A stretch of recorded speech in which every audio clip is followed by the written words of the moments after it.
Remember all the way back to February 8th when we hit 71 degrees? Well, since then, including today, we've only been 50 degrees or warmer 3 days, but we'll be adding to that total here over the next couple of afternoons. But as far as tomorrow goes, it's going to be a mixed bag of precipitation for sure, because that area of high pressure bringing us the nice weather today, well, that's going to slide off to our south and east. That's going to open the door for another storm system to roll in from the west, and that storm system does have the chance for starting off as a little bit of rain, changing to an icy mix as we go into 5, 6, 7 o'clock tomorrow evening, and then changing back over to all rain as we go into Tuesday evening by 11 o'clock. And then notice that cold front just off to our northwest across Indiana, Illinois, and Ohio. Well, that is going to try with all its might to head our direction. That's going to give us rather soggy conditions as we go into Wednesday during the day. Now, if the area of high pressure blocking this cold front is any stronger,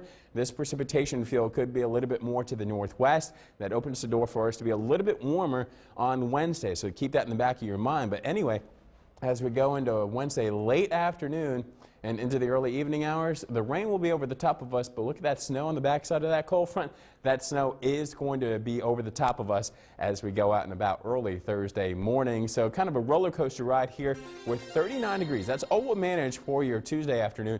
59 degrees then for your Wednesday, and then way back down to 35 we go for your Thursday, and then mid 40s by Saturday. And don't forget to spring forward your clocks Saturday night.